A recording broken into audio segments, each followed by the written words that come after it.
Thank you to the interpreters of Tecoloto for all their help and making this a success in 2 languages.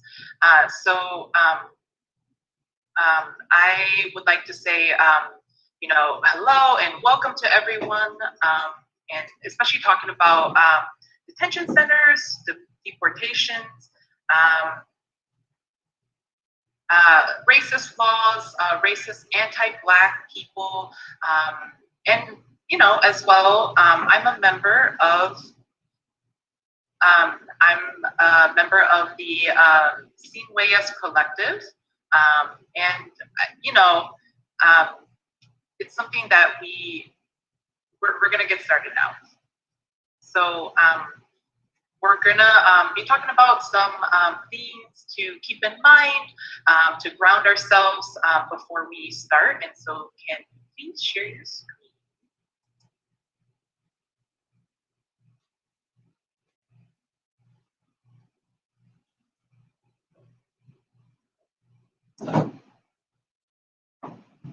So this is basically a grounding of the land.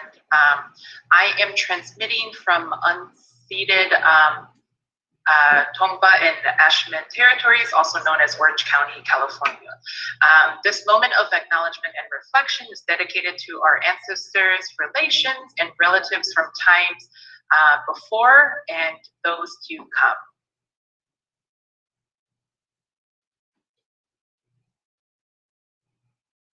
So right now, I just want to share something with you all.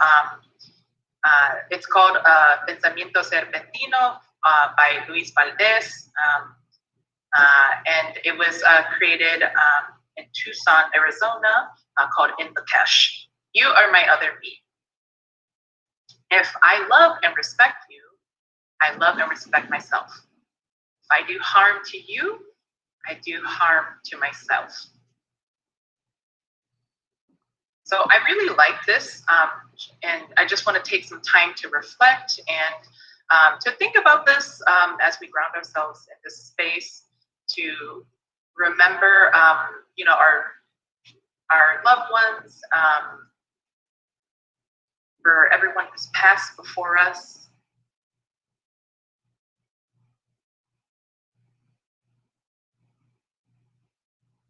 Thank you so much. So now, to get us started with the panelists, we want to we want to give recognition to another ancestor of us, and it's always been with us to support workers. Maria Jimenez. She was a daughter, teacher, co-worker, and really an inspiration to so many activists. And she seriously was a strong fighter, fighting for immigrant justice in Texas. For many years, Maria helped so many people to social justice coalitions and the Human Rights Center of South Texas, and she fought so hard for immigrants and for those with less rights. And Maria is no longer with us, but in her memory, we have with us her daughter, Dr. Candidate, to help us remember her life of her mother.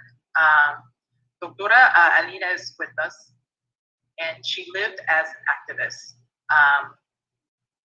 And she's a creator of rhyming slogan creative activist. She's Mexicanex, Chicanex, translator, collaborator, improviser. She's an instructor of English. You can find her poetry in Rio Grande Review, Texas Review, Spoon River Poetry Review, the Acentos Review, Defunct Magazine, Good Cop, Bad Cop, and elsewhere. She has received she's the recipient of the imprint Donald Bartholomew Prize in Poetry. So we're gonna honor the memory of Maria Jimenez, and we're gonna see her life continue in her daughter.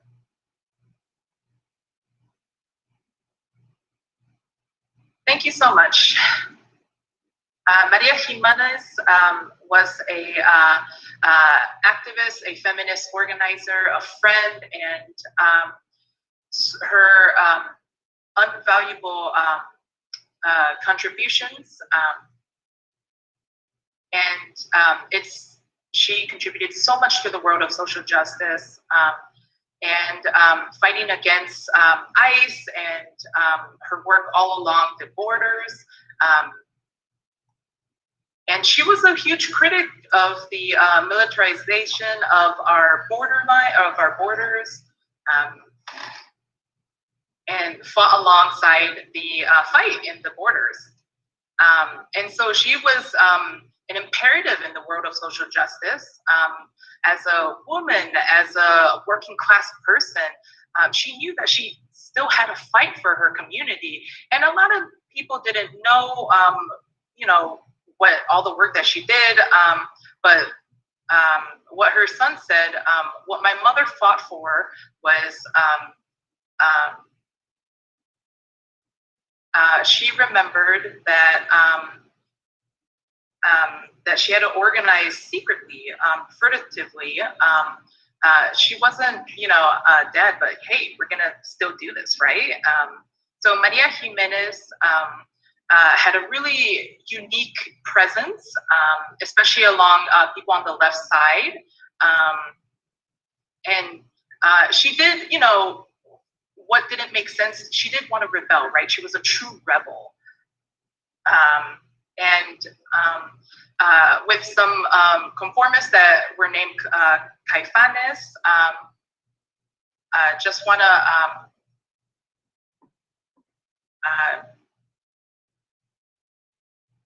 she danced. She was a great swing dancer with an amazing rhythm. She was definitely, against the grain, to say it in one way. And she's in these Caifanes movies, and she basically said that she was also part of the traditional music of her parents, but also fighting against imperialism, fighting for language justice in Spanish specifically, and talking about, things like language communism, things like that. So anyway, basically, she told us that, yes, we can do it. Thank you so much, Dr. Villarreal, for sharing all of this, really honoring the memory of my mother and her life. So, yeah.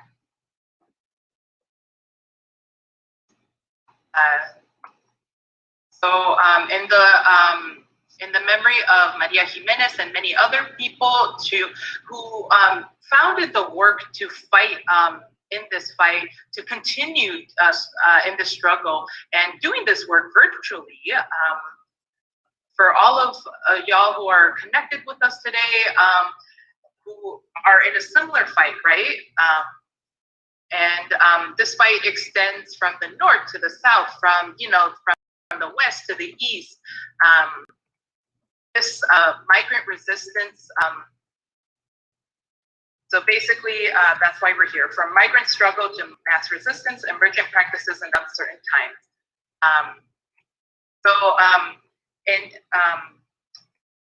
In the age of the coronavirus, children, mothers, parents, loved ones have been facing the additional threats to their existence under immigrant detention. So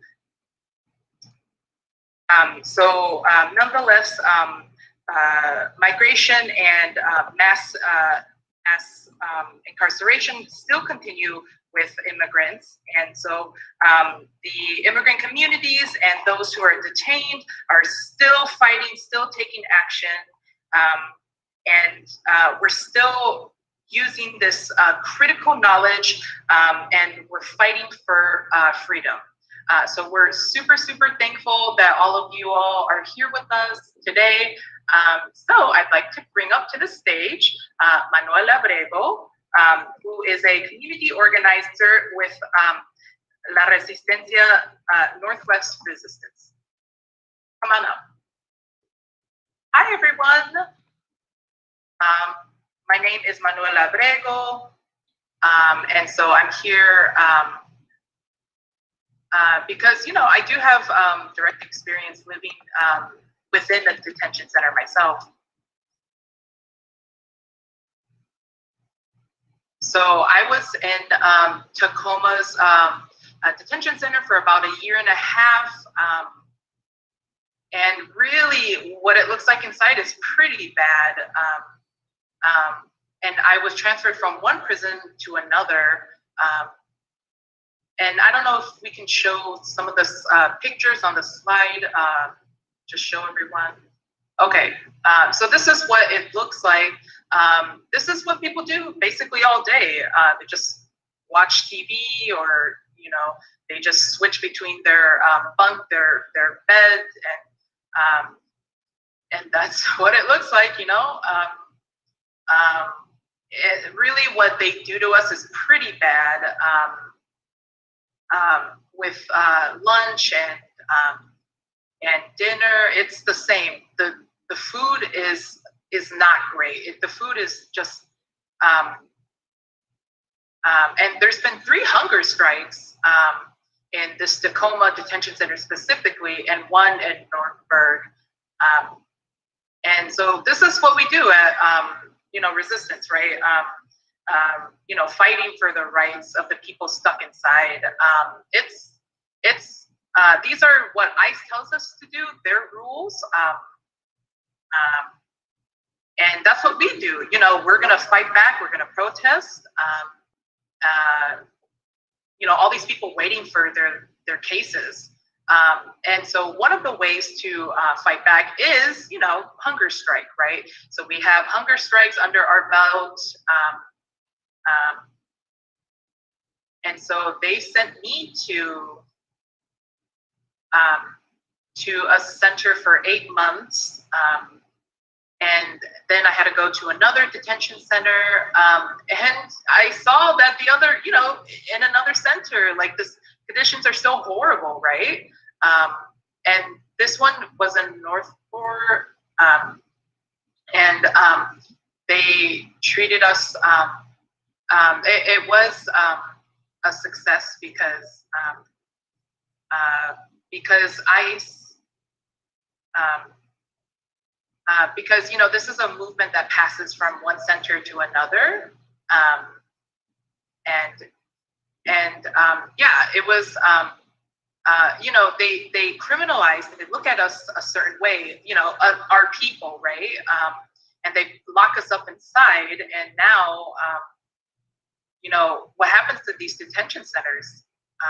We were there, you know, 6 more people, right? Fighting back, resisting. And we did another hunger strike, and, you know, just like demanding for them to recognize our rights, fighting for people. And there were people in our movement fighting for political asylum, people who had been there for 6 years in the centers, right? So, yeah, all of that basically. So you know, how we see solidarity, people who have been inside, people who are outside, right? You know, like, they still have voices that we gotta raise the voice. We gotta raise the alarm of what's happening. And these detention centers, what do they want to achieve, right? What are their demands? We are constantly in touch with them, you know, just to know what's going on in the detention centers, to see what's going on from their perspective, like, you know, inside. So inside, we did solidarity days, right? For example, in last year, one of our friends, he organized a day of solidarity, asking, hey, we gotta shut these detention centers down. And we were doing, programs and so one of the things that we're going to talk about is HB 90, which my coworker is going to talk about. But yeah, so that's what we're here to do.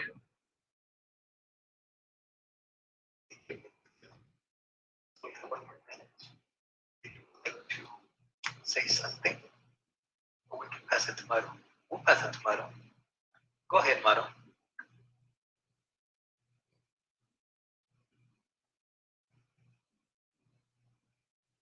Okay, here I am. Thank you. Good afternoon. Most of the people that are here today listening, like Manuel mentioned, we focus in following the leadership of those who have been detained. Manuel was one of the leaders inside and now a leader outside. So we're very fortunate to have him here today. Like most of the people in leadership are people that have been in the detention center or have people that they know that have been in detention centers or they've been deported. And those are the people who have experience in those systems. Like Manuel mentioned, the law HB 90, it's one of the different forms that we've used to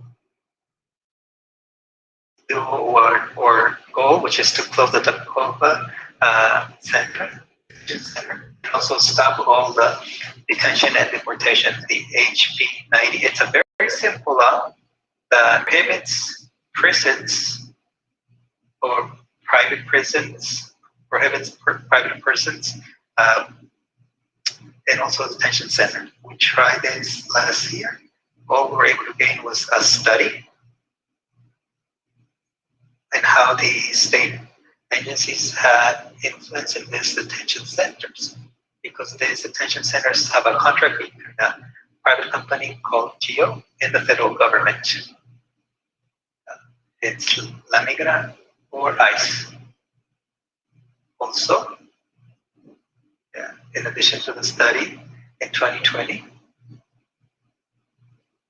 we prohibit the transfers from persons of the Washington state to outside the state to private prisons.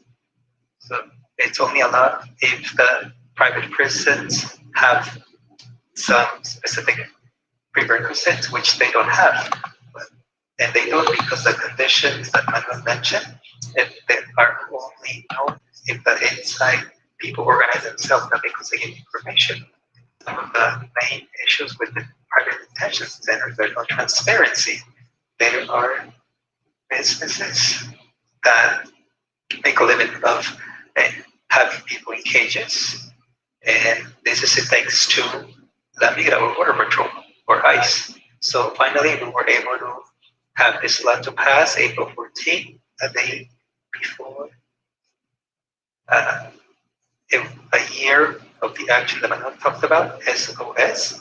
It was April 15, 2020, of people in the press said or wrote the word SOS. We took aerial photos and we published them. The only reason we were able to do this quickly was because our leadership was completely involved in the legislative project. They were talking to those who were making the laws in communication with different organizations. We were able to create a coalition of more than 250 organizations petitioning for this law. So we are very happy. What's the impact of this law? Well, so that there no other company identity can come and talk and try to have a private prison like this.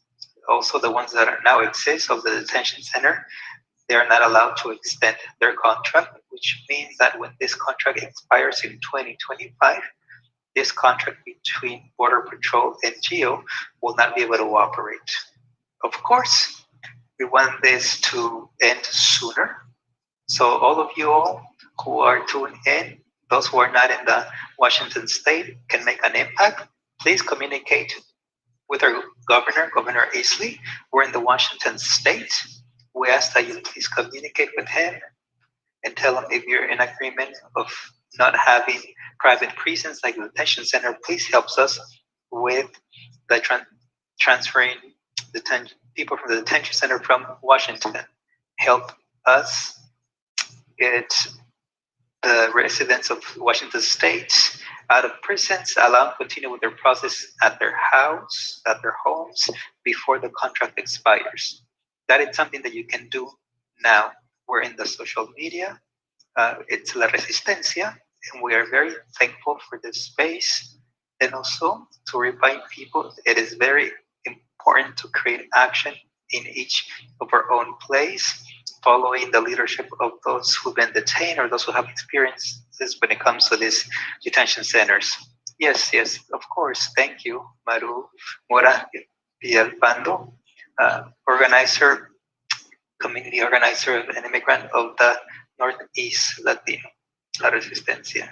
So we'll continue with Adriana Torres Garcia. She's coordinator of Program Free Migration Project, and she's part of Shutdown Birth Coalition.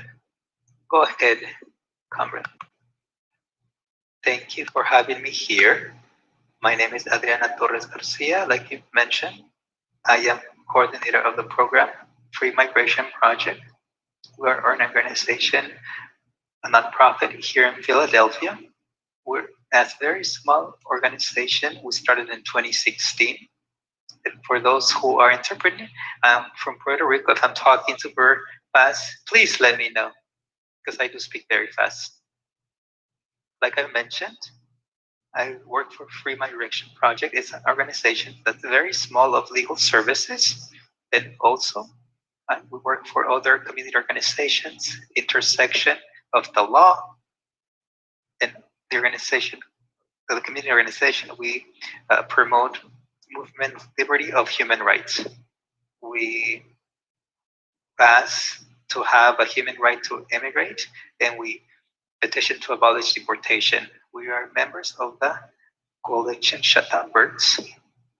It's a group of immigrant leaders, organization, grassroots, religious leaders, lawyers, and individuals who fight to close family prisons in the county of Berks in Pennsylvania, and also to prevent putting in jail immigrant families in the United States. This coalition tries to have families be released in the United States from jails while they wait to hear about their immigration status. We reject separation of families across the border, also putting them in jail and deportation. We work to have family united. This coalition focuses on leadership in the community, especially those who are affected the most, and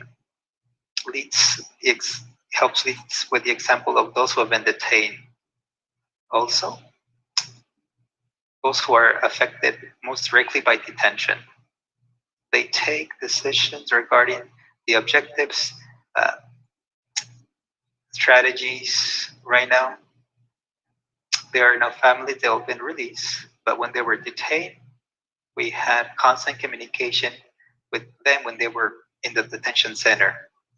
We take action to abolish all sorts of detention, and we support the movement in favor of decarceration.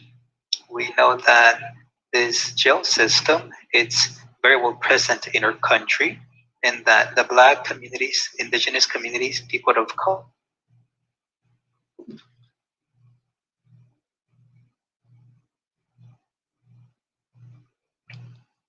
El Centro de Detención Familiar de Berks es uno de 3 que detiene familias en Estados Unidos. that detains families in the United States. The other 2 are in the state of Texas, Dilley and Cars. So what makes the detention center in Berks different, it's the only one that it's not private. So the Berks County, the land belongs to the county, and the building in ICE rents it, which means that the Pennsylvania government and the government of Berks County have the power to end this contract, to close this detention center, and to stop detaining families. But they have not been doing this until recently. In February 26th of this year, families were released by ICE, and at this moment, this detention center is empty. But we've learned through different means that they're planning to extend this contract with ICE to include more beds so they can have more capacity and detain immigrant women. So something that we tried to oppose to. So we're pushing so we can close this detention center and that no one else can be detained, no one, that it could be a center of what the community has asked for, which they need human services and health services. At the moment, we are working with other groups in Texas to go ahead and propose a federal law so that immigrants will not be incarcerated, especially families. And this is all I have until now. Thank you so much for inviting me here. I'm happy to be here, and it's an honor to be here along beautiful people. You're in family. Thank you, Adriana. This is the Movimiento family. So now we'll continue with Maria Hernandez, two people. Maria Hernandez, co-director of Unit 11 of Houston, and Jade Flores, co-director of Unit 11 Houston. Go ahead. Thank you. Thank you for this space. My name is Maria Hernandez, and I am our collaborator of La Unidad 11 in Houston. A little bit about ourselves. La Unidad 11, like the name implies, it's unity. Almost 11 million immigrants and more that we are in this country. As a symbol, we have a colibri, hummingbird, which is here.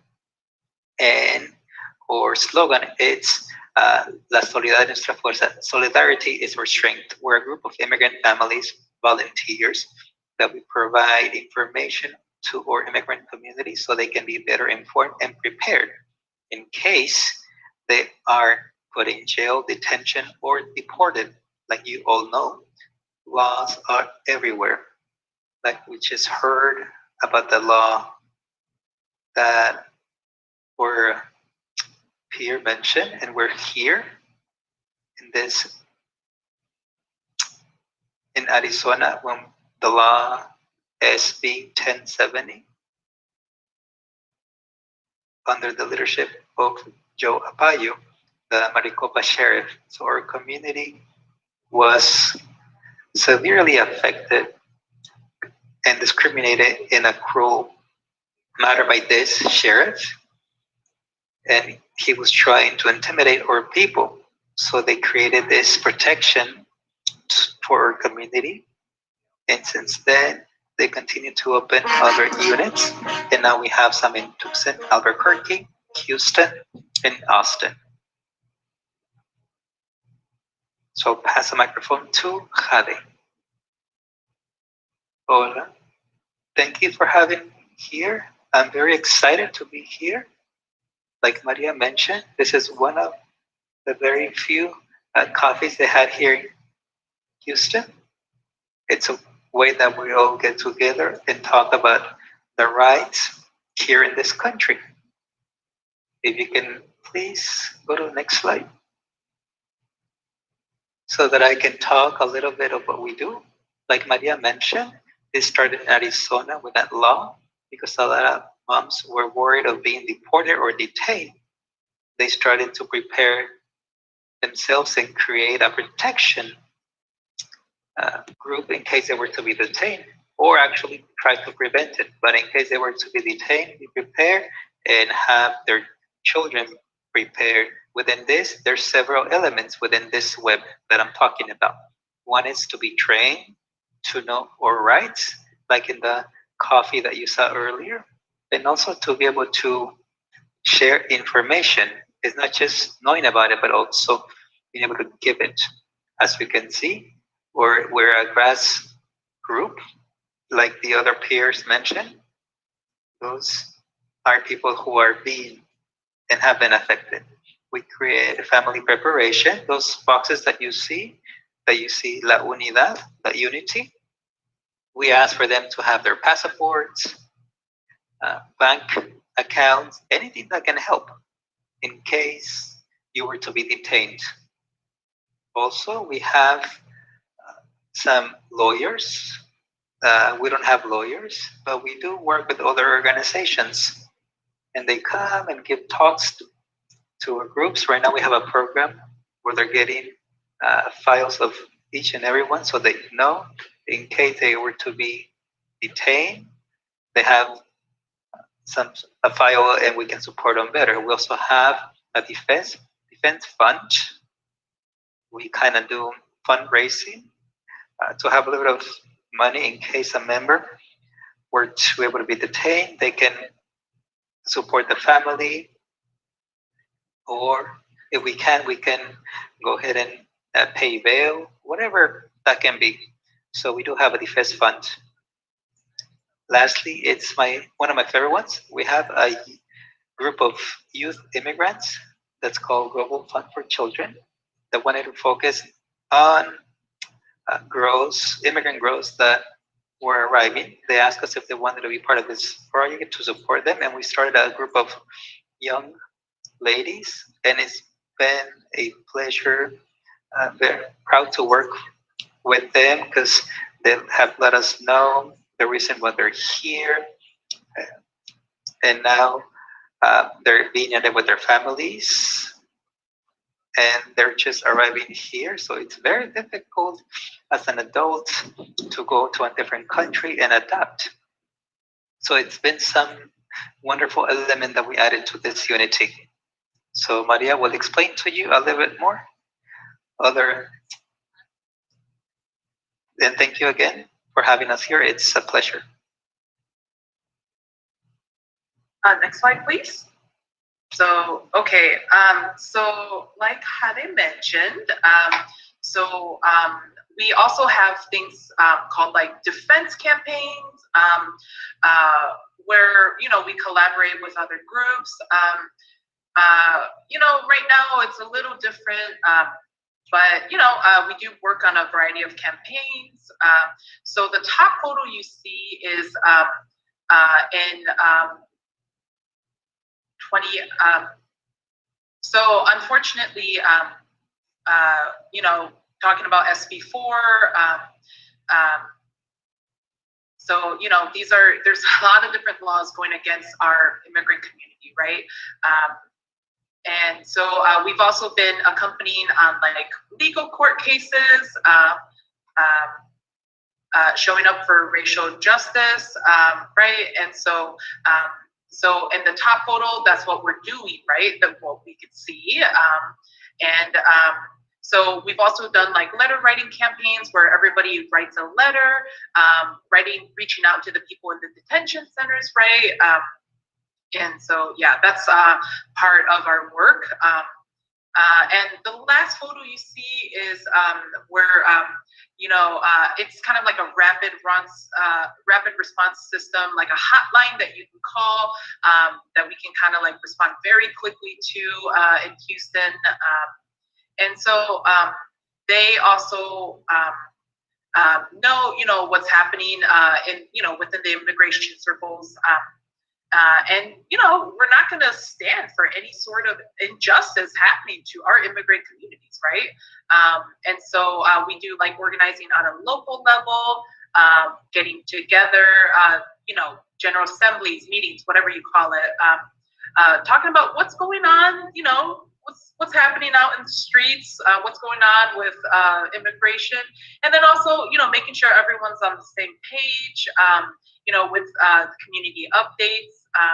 So this is what we do every time to serve the community, right? So so we can be, you know, you see us, we're all over these pictures, you know, going to the detention centers in person too. And so, you know, that's part of our work, just to be in direct touch with those directly impacted, just to make sure that, yeah, you know, someone's listening to their voices, someone's elevating their voices. How are the families affected, you know, by loved ones incarcerated? And, you know, talking about things like human trafficking too.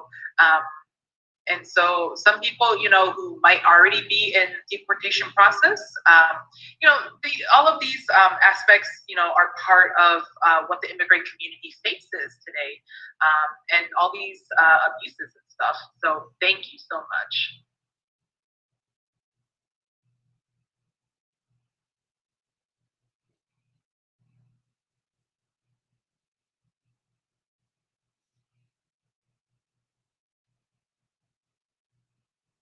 You're mute. Sorry about that. Thank you so much. Both of y'all, La Unidad Once, yeah, we're gonna keep up the fight, you know. Okay, so now we're gonna pass it to Dr. Soledad Alvarez Velasco, postdoctorate, a researcher in University of Houston, and also the founder of Inmovilidad and Mobilities. So come on up, Dr. Hold on 1 second so I can share the presentation. Hi everyone, good afternoon. Do you hear me? Yes. Hi everyone. You know, it is a big honor for me to be here with you all, to share this space with you all. So Dee, are you sharing your screen? Yes, I am. Okay, here we go. All right. So here we are. Super happy to be here, talking about the work that we're doing. And so the work that we're doing, this project called Inmovilidad, or Immobility in English. So this is a project that, you know, in one way, it talks about a lot of bigger themes that's happening with like migrant movement, you know, people moving all over, specifically in the Americas, right? So it's taking place during this pandemic, and it's in 21 countries, hundreds of researchers in the Caribbean and South America, talking about what's going on with the lives of migrants.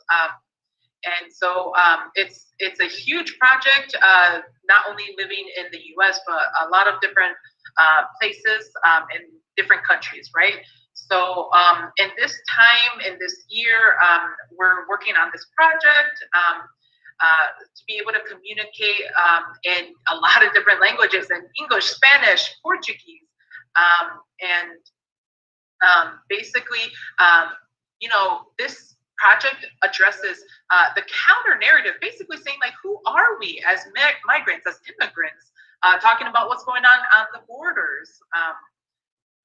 And so even more, talking about the displacement, talking about the migration patterns of people, and really addressing like the first-hand experiences of the fight, you know, the immigrant experience. And so this is something, you know, it's more of a militant way that we get this research, right? And it's also like a digital archive, and we can use it not only to teach people to learn about their experiences, but also for research purposes that really affects the lives of migrant people. And so that these people can learn and benefit from this information, from this research that we do. So we're gonna go to the next slide, please. Okay, so this basically focuses on 3 areas. What are the measures that we're taking in the Americas and here? And so talking about like the risks that people take, talking about refugees, from distinct latitudes. So this this logic, right? This thing that we let happen, like that we allow people to be locked up, to die, to go through all of these things. So if we can just like, really bring to light, more power the voices of these people, so this is basically, sounding the alarm of the most, the hardest situations, most urgent situations, because what we've seen beforehand, transnational solidarity is something that can only grow, right? Exponentially. So in this website that we have, we put up all of the work that we've done, what we're lifting up. So these are the countries that we're analyzing, right? And all of y'all can see all the key information. Why do we want to see what's happening in 21 countries, right? We see the patterns of control and violence taking place against migrant people. And it happens like border closures. It happens, in these practices that really exclude the rights of the people moving across borders, people who want to, refugees, detention centers, and then, the journey that it takes to permanently arrive. And so all of this, a lot of this energy is coming from the US. So this is something, a little bit more militant that we're doing. So we have to, really sound the alarm of what's happening, kind of like an international call to attention, call to action, right?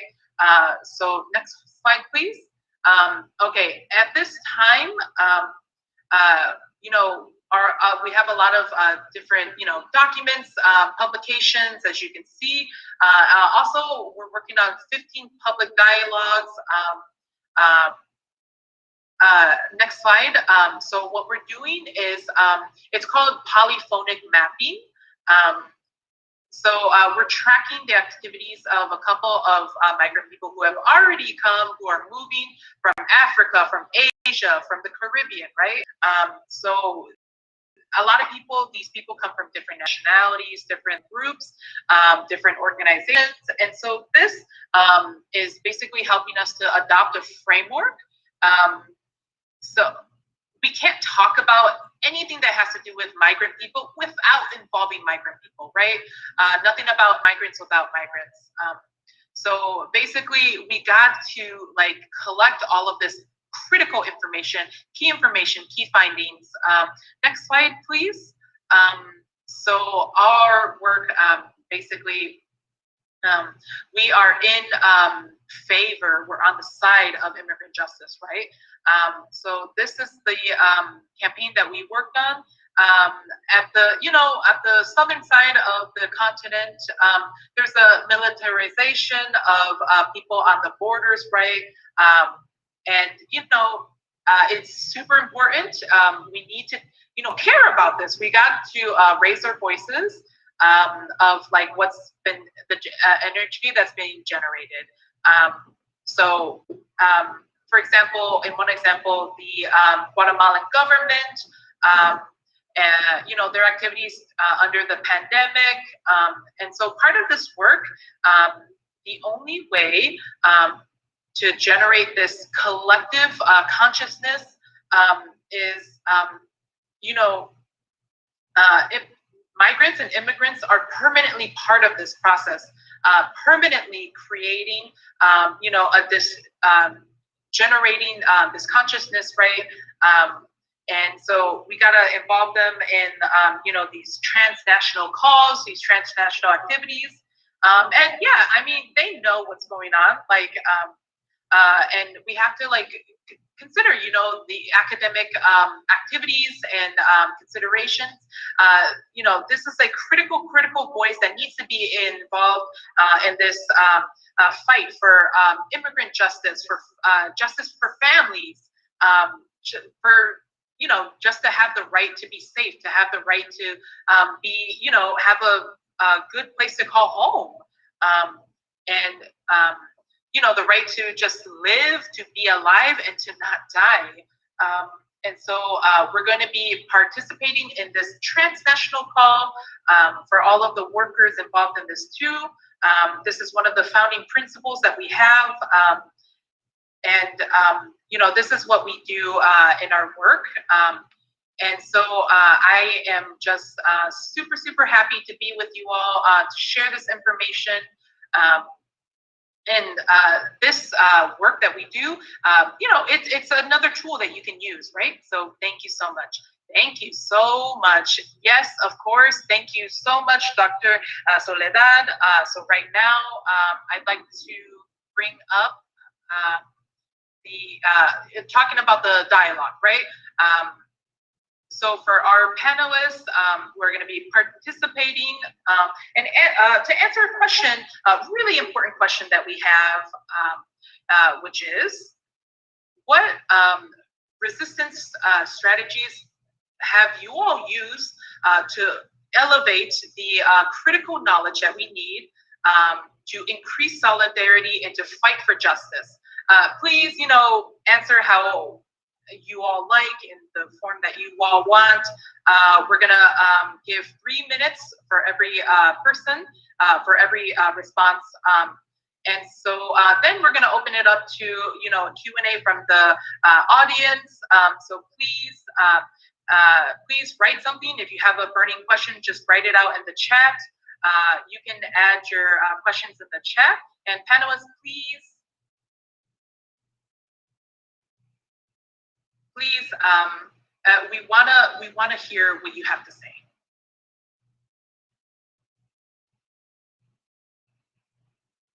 I can start my. Here, we create solidarity with people. Is create solidarity days where we ask what they want to do. For example, last year, or in the month of July, every day we would watch a case of a peer who is in the fight with us, or people that would say, I would like for you to publish my case for whatever reason. So each day in the month in July, we publish a story case of each person and ask them to be released, for them to be released. And this year in March, we got together with another organization called Migrant. And can you help me? What's it called? The Tribunal del Pueblo, where we gather stories of people who were in detention centers or that had experience. In this regard, we were the judges, and we gather stories, and we ended up with the ruling, and we send the sentence to the president. And this is in solidarity with an organization called Mi Gente, which is a national organization. Especially this past weekend, we had a solidarity day with a peer called Santiago Ordoño, who was in prison for 6 years for a crime that he did not commit. He was found not guilty. He was released. Immigration went to pick him up when he was released. They went to pick him up at his home because for the only reason that he had contact with the police.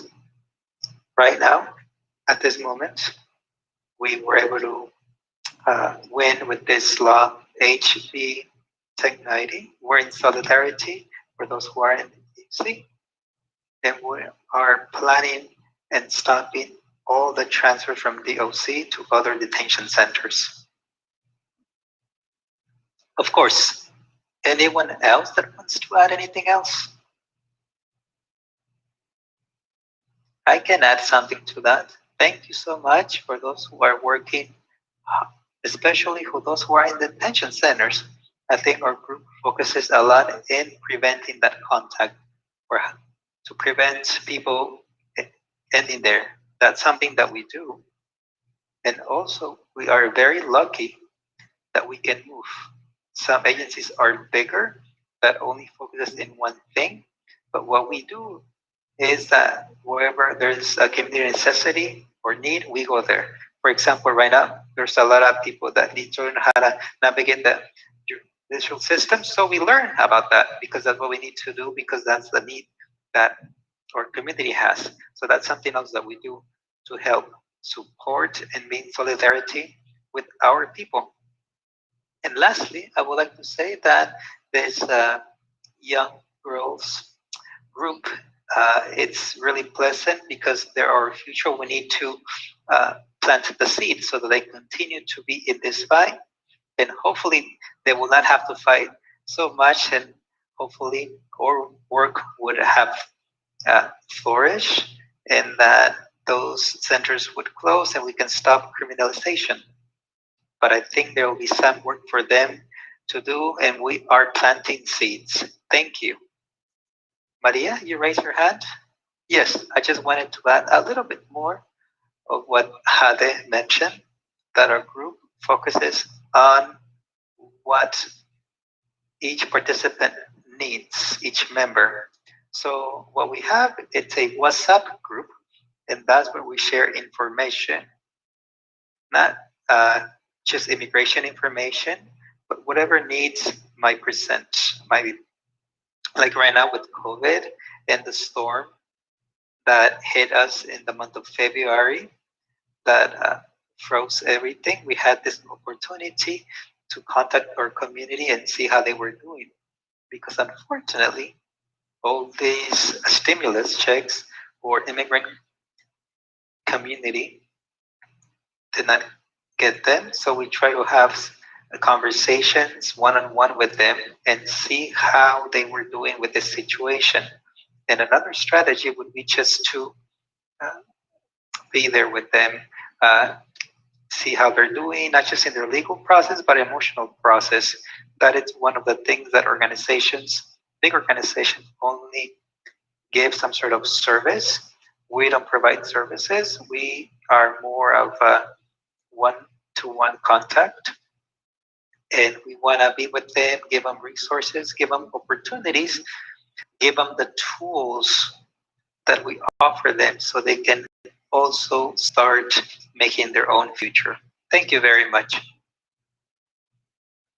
Doctora Soledad, I think you might be in mute. Oh, yes. Our strategies that we've followed deliberately was to multiply the effect so that we can try to always do, which is visualize the immigrant fight in communication, but also in our countries, in our continents. There's some, site that try to put immigrants in a box as victims, as passive objects, or criminals, and they give a narrative that it does not create a critical conscience, and they can see the immigration process that there's a social force that they're trying to change the vital outcomes. It's like that, true north, like I mentioned earlier. So the strategy that we had is to have a collaborative work, transnational, in a world that is individualized, that only see their own gain. It's a big strategy, and that has helped us create alliances with other immigration collective researchers to help nurture the digital file that I showed, and also generate this permanent and political aspect of things. How do we do so that this investigation is not just extracting information or data, but a process of politicizing something that it can help make an international call that's bigger given the reality of immigration that we're seeing, and also to learn and activate voices with immigrant organizations that we work with, but also hear them because they're the one that gives them and show us where to go. You know, we can have talks, reflections, public naming, and at the center of this, like I mentioned earlier, it's simply a mirror reproducing the teachings that they give us, which is a radical solidarity. That's the proposal. Thank you. Adriana, during the talk of Doctora Soledad, you were doing this. Is there something that you want to share with us? Yes. I think that solidarity, radical solidarity, it sounds very familiar to me. And to have those who have been affected the most be the leaders, which is something that we have happening in our project. And something that's super important that we've been doing to have this fight move forward is to establish shared values that are based in abolition from the beginning, because that opens up a world to connect other fights. For example, with the fight of detention family centers in Texas, and connect with the fight of those who've been put in jail. Sometimes those two fights, you don't really see them on the same playing field, but they're the exact same thing. Getting people out of jail, those who are black, color, and those communities who are criminalized, and those who have been put in jail, immigrants in jail, are the same cause, have the same values from the beginning, and it's something that has made possible that there are no families in the detention center, and that this fight has continued year after year. Something else that's been very important for Merckx in particular is to have organizations that are decentralized.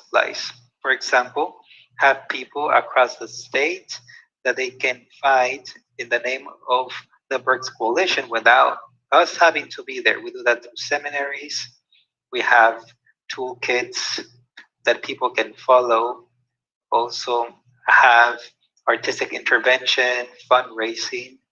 People have come to us with a lot of ideas and proposals, and this helps us that this detention center and the immigrant incarceration has ended and has been expanded in all of Pennsylvania and above Pennsylvania. Something else that has helped is having diverse tactics that we've used. We have education event, we have projection actions, art installation, legal fights, and all of this diversity have more than one way of fighting. That's been the key to success of this coalition. Thank you. Sounds good. Very well. Thank you for sharing those words. We are, let me see who's raising their hands. I have Professor Nicholas of Genova. Let me put you as a panelist. And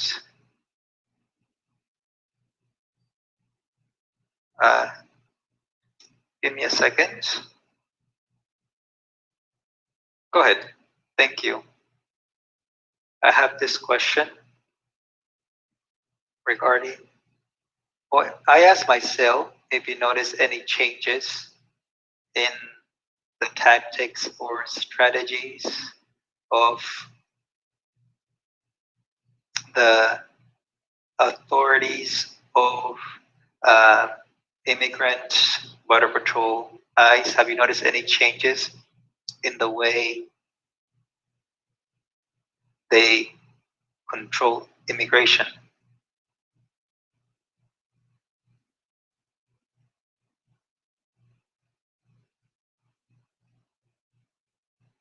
Anyone who wants to answer the question, please unmute yourself. I don't know what the question or where the question comes from, but I would like to share a tactic. I don't think it's a change, but we have here a course civic that's near the airport. In order for you to go and visit someone, men a certain time of the day, women a certain time, it has to be X number or X number. They'll tell you something through the phone, but once you get there, they'll change it. So it's a tactic that they use and it exists. It's a way that they try to prevent that we have contact with them, and also cases of sexual assault. They have a lot of those. It's something that we've noticed. I don't know if our peers in the north what they see, but it's something that we've seen here in Texas. I can add something else. That is something very common that we've seen now for many years, but a lot of changes that we've seen since Trump took power was the Border Patrol has been using more technology and monitoring with companies that use advanced technology. So we know that they not only use the social media to monitor people, but they're actually buying information from third-party companies that sell the information of the people. It's not just the social media information, but also the expenses that we make each month. Paying the electricity bill, the trash bill, rent, mortgage, for example. There are some companies that show that I started to investigate me to put me in a deportation process, and everything indicates that they use a company used Thomas Brewers, and I guess they sold my information. They did 30 combination of my name, and using those 30 combinations, they started to see if I owed money, if I own a home, if where I was renting, my credit. So this is something that's super common, and we know that companies like Amazon, Palantir, Clearview are actively offering this information to ICE or developing software to kind of increase surveillance. For example, reading the license plates of the cars, using the cameras that police officers have, or that individual homes have, like Ring. We know that Amazon voluntarily has offered that information to police stations. So right now we know that immigration is not on the streets doing, uh, but now they have information through technology. Anyone else want to share something? Anyone want to raise their hand, ask us something? So while we wait, we're going to continue, our talk. So is there anything from the panelists you want to say, you want to add, you felt wasn't covered? Today also we have a live grassroots leadership. So the petition that we have, talking from Biden and Mayorkas, it's all about deportation. And so also we're going to be talking about anything y'all want to share while we wait. Yes, so I can add something. So like Emmanuelle mentioned, in talking about what's happening with ICE. talking about what's going on with the administration, with ICE. Thank you so much to Black communities, Latinx communities, fighting against what Trump did, right? And so we have a new administration under Biden administration. So basically, we can see the jury's decision in one case in Texas. In other interviews that they've done, talking about the criminalization and everything. And so this is something that we need to consider in the fight with ICE and everything. And we need to listen to the experiences of directly impacted people, people who are directly affected under the system. So something that we also want to consider is emphasize that this has to happen, nothing, we can't have any privatized detention centers, right? And talking about migrants as well, there needs to be an infrastructure and there needs to be the funding that needs to be used. That's something that cannot be used within the detention centers. And something also that I really care about is the budget that ICE uses, right? This budget that they have, it really kind of facilitates this entire process, this entire system. And so something that we're doing is working on what happens as much outside as it does inside, right? Because, I'm not going to be the one that's going to be given, that little paper. And this is what happens within the system. We're outside the system. And this is what happens with all the people who've been deported in the US. And so, Dr. Soledad, I just want to comment. There was a question that came directly from YouTube, from Nicois, sharing a question about a shelter, a location, about something temporary for the children that has opened in Long Beach, California.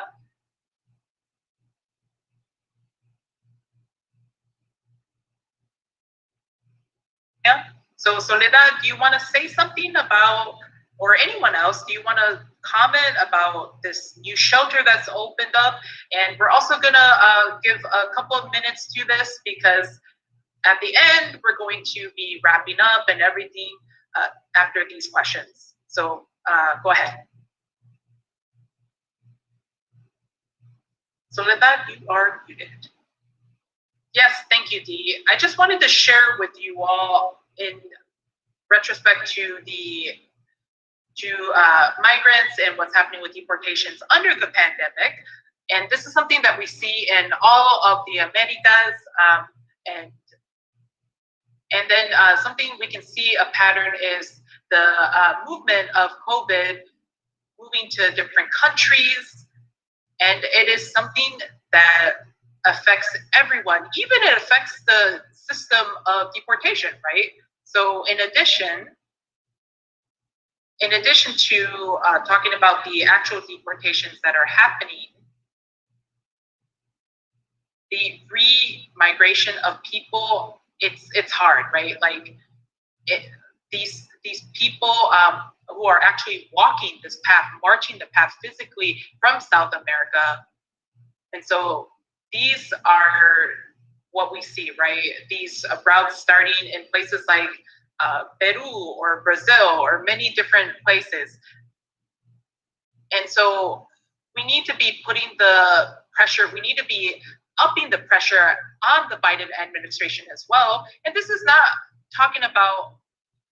just talking about what's happening with this specific population, right? It's happening with a lot of people from the Caribbean. We need to be talking about this. And so a lot of these people are in risk of dying. And I hope, I'm going to keep fighting for this. I'm going to keep saying it. Yes, of course. So anything, so we just saw a brief comment from someone about shelters, temporary shelter sites for children in the different cities. Yeah, I have something to add really quickly on this as well. So I didn't understand. I wasn't too aware about what's happening in the Biden administration with this specific family. It's basically a jail. They call it temporary shelters, but it is. They have a lot of different names for it, processing centers, but it is all the same. This is a jail. They are incarcerating families within confines, right? So you can use whatever name you want to call it, but it is the same concept. This is just a name change. That's all it is. It's nothing different. So the purpose is the same, to incarcerate, people, children, whatever age it is. It's the same thing. It doesn't matter, if you're locked up for just an hour or a year, right? And so this is what we have to be aware of. Thinking about all that this new administration is doing, they're just changing the name up.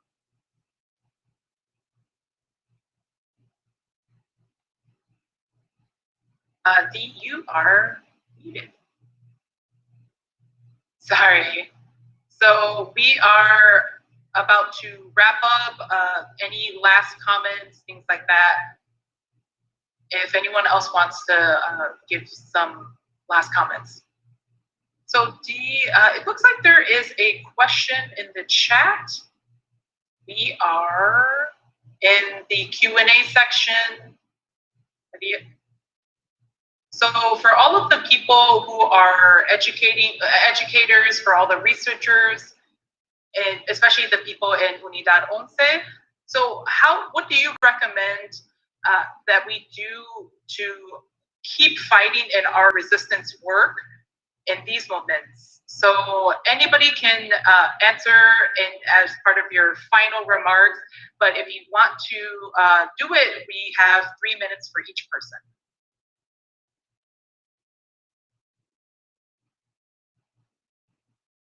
Okay, so who's gonna go? Okay, so I have a slide to share if you want. Yes, give me a second.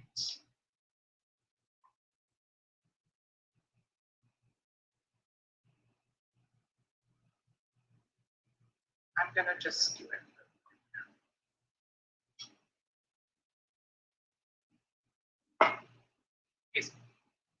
Don't worry about it. If anyone else wants to go before me, that's fine. Okay, no, it's here. Okay, bringing it up. And okay, here we are. Okay. So this, I just wanted to share with everyone. Thank you so much for having me here in this amazing panel, right? It's been a huge honor for me. And I just wanted to invite people, in these, with social media, with our coalition, you can follow us, and we want to elevate what we're doing, right, to the public. And so please, if you want to, you can follow us. It's called Free Migration Project. The name Shutdown Berks is something that we use as a hashtag, as a handle. So you can do that, but please, you can follow us. It's going to be something, see what we're doing, the interesting work. And thank you so much for having me here again. Yeah, thank you. Anyone else?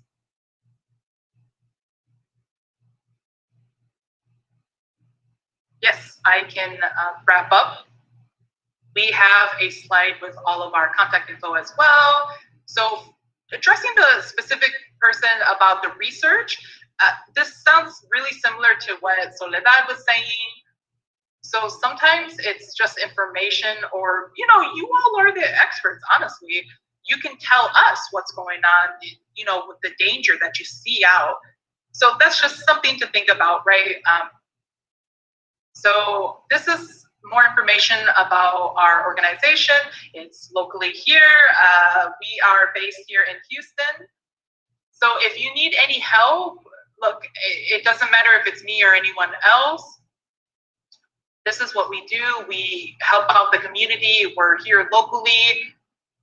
So we're going to be here just to change the world, change what needs to be changed, right? And so that is my answer to the question. If you'd like to follow us, here is all of the information that you need. And thank you so much. Thank you so much to the interpreters, to Dee, to everyone behind this event. Thank you. Maria, I don't know if you want to also share something? Yes, you know, we're going to continue fighting, right? That's the thing that I want to say. It doesn't mean that the end of this event is the end of our fight, right? We're going to keep fighting. And so we're going to stick together. We're going to be united in this cause, in solidarity and everything. These different organizations, you know, it doesn't matter if they're big or small. This is what we do. You know, we're going to stick together. We're going to be together in this fight, and we can continue fighting until all of this shuts down, right? Until we get, you know, until this ends. And this has been such a, you know, great moment for me, pride for me to be here amongst all these great panelists as well. And we will be in touch. So thank you so much. And the only thing that, you know, I can do is to offer y'all some resources, some info. And if you guys are going through, if you all are going through something like a difficult situation, something that you need help with, we can help you to have this information in your hands, right? And know what your rights are. Defend your rights. Thank you so much. Yes, thank you so much. And to Soledad, you want to say something? Yeah, you know, basically the person who was writing and commenting, I just want to invite you to participate, to get involved with our project. And for us, this is something really important. You can see what's going on, the day-to-day on our webpage, and you can see our email. You can write us an email. You can get to know Maria, Jade, all the people. And all of these people, you know, involved in the movement, all of this just grows, we grow together and we multiply together. And we have to continue fighting in this and whatever we can do, right? And so we can still do this in a virtual setting, right? But we can still fight together and be together on this cause. And this is super, super powerful that we're doing this, right? And so this is something that we need to continue with this moment, continue listening to people's stories and fighting for migrant justice. I think this is super, super important that we're shoulder to shoulder on this. And so historically, you know, we're in a moment and we're going to do this. And yeah, obviously. Yes, thank you so much. Seems like. And I think we're just missing one more, but that's it, right? So let me just pass it to La Resistencia right now. And just give me a second to get the slides up. Yes, I'll go ahead and close on behalf of La Resistencia. So like I mentioned, we're part of the people. Many of us did not attend school. Some of them don't even know how to read and write. Some of us did not graduate, but we know we are the experts. And this is something that's very important because in this integrated spaces, like Deyadira and all of you as well, it did not sound like academia. It's not like some people know more than others or speak better than others. We are people of the people and we behave like them as part of them. So we fight in the way that where people are being detained in these jails or cages, and us outside, we have an obligation, but we are not the leaders because we are not being detained, but the people inside are the leaders. So how do we do it? So inside and outside, we see this big, thick, huge walls with all this mesh, barbed wire mesh that prevent us from fighting. So what we do, inside and out, we throw rocks to these walls. These little rocks can be small or it can be fucking big. We need all sorts of rocks, little ones and bigger ones. So that's what we need. What you call tactics, we call them rocks. So how can these stones be? They can be as simple as a tweet, a call to our legislators, a signature to a petition. Something else can be the action of this picture that we chose. We did a call to action during the summer to free all, where a lot of people came, given COVID. So we're happy that people arrived because it's a huge rock. Because when people are outside, we claim the space. And of course, there's space for investigation and for public politics, but we determine the strategy. That's the difference. So we invite all of you to work with us in a way that they understand that with experience, we're the one who point on the direction, say how we're doing and where we're going, and into space. And a lot of people don't like that because there's people who went to school and they do very important things and that are necessary. They think that they know more than us and they want to tell us how we do things. But unfortunately, through the way we speak, which is to the point, we think that nobody should be in cages. No one, no matter what. We know that many of our people do have crimes and it doesn't matter. We think that we are criminalized, and if the people did something, they need to have that opportunity to pay and have a second opportunity to be part of society. We have a coalition in October 2019 of more than 250 organizations because after many years of fighting, many people were attacking us and saying, "Why do you bother Obama? You are wrong. They're never going to close those places." Yes, there are people that are very bad, haven't been deported. But today, more than 250 organizations are in agreement with us. There shouldn't be detention or deportations. And this is why we passed this law, because the legislators, including Republicans, were in agreement with us. So we were able to do this because we changed the culture. Because when we are the leaders of the culture and we change it, that's the only way to be able to make a permanent transformation. It has to come from us.